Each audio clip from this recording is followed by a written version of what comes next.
Welcome back to the channel, everybody. Well, let's wander into the shop and continue on with this Ling Chinese diesel engine. And I'm just out here trying to get some air. I've reached the Popeye stage. It's all I can stands. I can't stands no more. I'm draining every ounce of smelly fluid out of this thing because I'm tired of gagging. I've never been a real fan of these will it starts on this stuff that's been sitting for decades. Sorry, come on, focus. Because you never know what's in the bottom of the crankcase. This is the pickup screen right there, and all around it is nothing but sludge. I'm betting that pickup screen is pretty well plugged. So, yeah. Check things out. Drop that pan. Clean it before you try and start stuff because you might end up just burning it up. Well, I can't hold my breath very long, so I'm just going to try and get this over with as quickly as I can. In an earlier video, I misspoke. I said that was the lift pump, when in fact, it's the oil pump, because there's a banjo fitting that connects to the back of it, and that runs that tube. I don't know if you can see it because of the crappy camera work. You can see that tube runs right down to the pickup screen. So that's our oil pump, not the fuel pickup pump. All right, that god-awful stench is now in a sealed container and removed from the shop. Man, I gotta clean this up out here. This is embarrassing. This piston has been soaking for several days in the parts washer. Let's fish it out of there and get it over on the bench and see if we can gently unstick some rings. Well, I'm going to give these stuck rings a little shot of Croil, and then I'm going to just gently massage them. They're partially stuck. They're not stuck all the way around. One side is loose. So if I can just start, this is going to be time consuming and tedious. So I'm just going to be massaging them in the hopes that eventually the Croil will work underneath and unstick them. We'll see how it goes. This could be the make or break moment on this engine. And 20 minutes later, we're unstuck.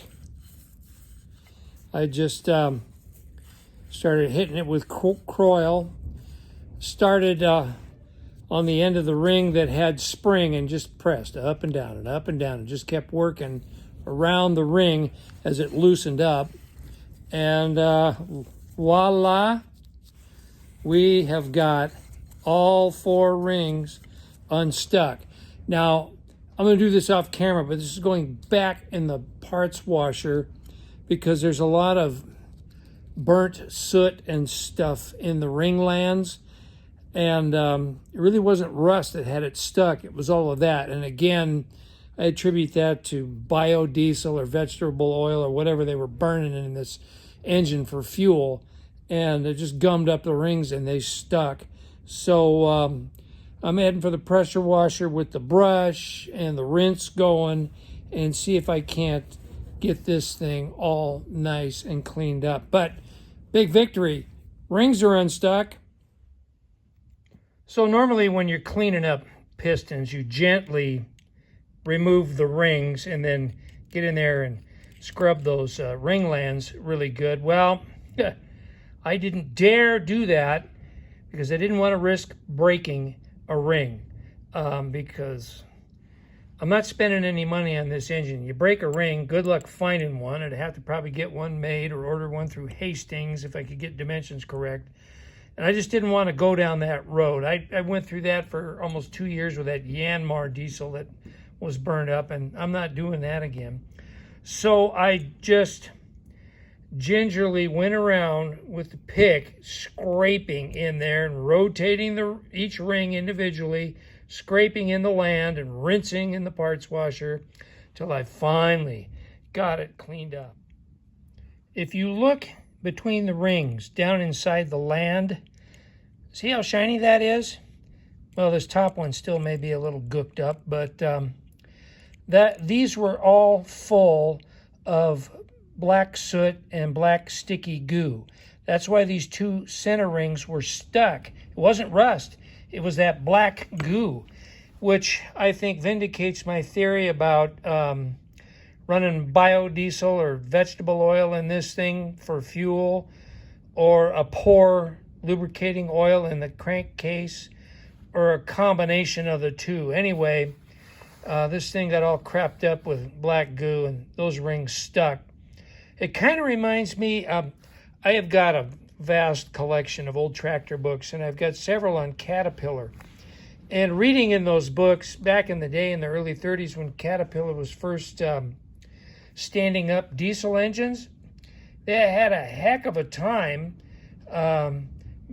with those engines seizing up or getting really hot and the oil burning in it and everything else, because the lubricating oils they were using were not suitable for diesel applications. You're running higher compression, a lot higher temperatures, and the old oils of the day just couldn't hold up, and they get hot and burn and cook, and those engines were failing rather rapidly because of that. So if I recall correctly, that's when Chevron stood up Delo oil, D-E-L-O, diesel engine lubricating oil. The chemical and petroleum engineers at Chevron at the time, they came up with a lubricating oil that could handle the tough service requirements of those early diesels. And Delo's still around. Good stuff. So, yeah. Okay, so now what I'm going to do it all off camera because it's just a lot of cleaning. I got to take a wire wheel to the top of the piston. You'll notice a little scarring here on the skirt. I may take a file to that. But the top of the piston, rather. The rest of the skirt is in really good shape. I'm going to pop these bearings off and make sure it's clean underneath here. The wrist pin seems really good and tight, but I'm just going to make sure everything's good and clean. I got to clean out the crankcase sump and pull the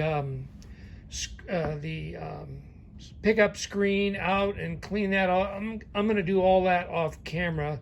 The head needs a lot of cleaning, and that's just boring. So I'm not going to waste your time with that. I'm going to bring you back when most of that's all cleaned up, and we'll start putting this monster back together.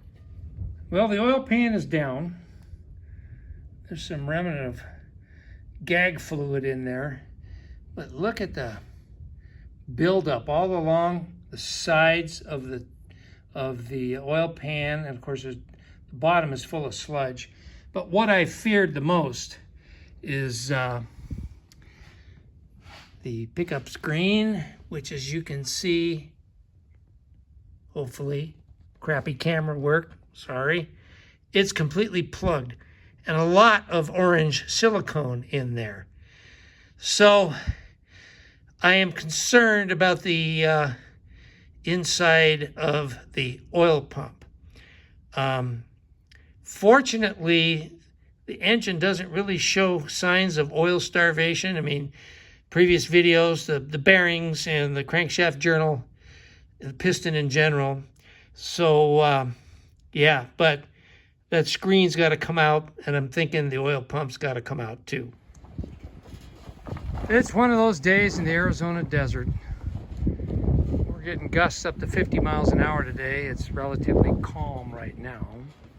Hey, I got some good news. I was contacted by Kenny Kizzle of the Rusty Nuts Ranch.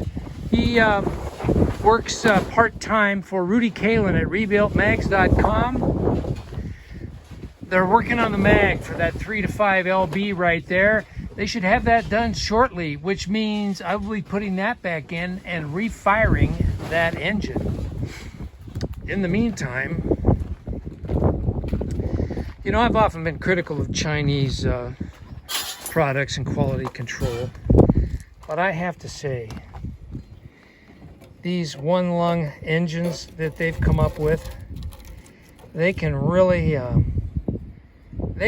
take it.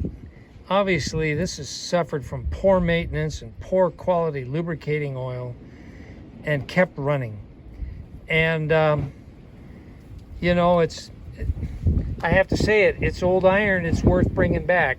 As much as I, you know, really resisted doing this, I'm glad I did. You know, they even drag race these things in Thailand.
Super clean for the win. Well, this is definitely a setback. That screen is absolutely destroyed. So there's no telling what's been sucked up into that oil pump, although I think I'll dump this in the parts washer after I just scrape that out of there and see what kind of contamination I get coming out of the tube there, and then we'll just have to go from there. I've got to dig through my hoard and see what I've got for screen material. I'm going to trim all of this gunk off of there, and then I'm going to heat this ring up with a torch because it's soldered, and I'm going to see if I can save this ring and reuse it with new screen. I did a cursory cleanup in the parts washer on the pickup screen housing. I turned the power nozzle on in there and flushed through the tube here. I didn't get any junk. I just got clear fluid. So that's a positive sign. I've got the outside pretty well cleaned up, but I got to get a cup wire wheel and clean the inside out here a little more and go from there. But I think I'm going to err on the side of caution, and I'm going to take that oil pump off of there and see what the innards of that look like. Okay, that cleaned up nicely and shined up, and all the gunk cleared out of it. So I'm going to head over to the engine there and see what it's going to take to pull that oil pump off of there. Well, this is just my luck. I got 3 bolts that hold that oil pump on there. This one and the one under here, no problem.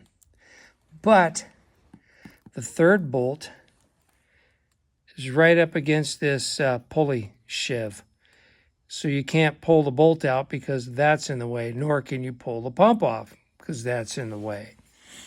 Which means that pulley has to come off, which means to get the pulley off, you got to get the flywheel off. So, sorry about that crappy camera work. We've got a fold-over lock here. I got to straighten that out. I think I might have a socket that'll fit that. But who knows how many years the rust has welded it to this end of the crankshaft. So, I think we're going to bring this video to an end right here because I got to figure this out. Well, so much for starting this thing in part 4. I think I was overly optimistic on that prediction. I think there was a viewer on the last video that said more like part 7. I didn't think this series would go this long, but I figured this thing would be in the scrapyard by now. And it still may wind up there if this oil pump turns out to be wrecked. Then there's the fuel injection pump. Judging by all the goo that I've cleaned out of this thing, I'm anticipating that fuel injection pump is probably a clogged disaster. Just cleaning the goo out of the lands of the rings on the piston. I tell you what, I understand the concept behind, vegetable oil and biodiesel and all that stuff, alternative fuels. I mean, I get it. But is that really compatible with the engine you're trying to run it in? I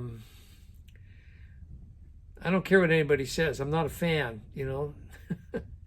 And this engine, in the grand scheme of things, isn't that old. Built in '92. Granted, low technology, that kind of thing, but it was, I don't know. I mean, I don't know about Chinese engineering. Did they design it to run on low-end fuels? I don't know. I don't think it would last that long. You got to have good fuel in it so it doesn't clog up. You got to use good lubricating oil so it doesn't gum up. And so far, this thing's a gummed up mess. So who knows? I got no idea the history of this engine. So it could have been just thoroughly abused. No maintenance. Well, clearly there was no maintenance. You saw the goo that was inside the oil pan of this thing. What a mess. So, yeah. Well, anyway, with that, I'm going to sign off on this one. We'll just pick it up on part 5 and see where we go. Fingers crossed, but it may still be viable, but the scrapyard is still an option. Thanks for watching, everybody. We'll see you real soon. Bye for now.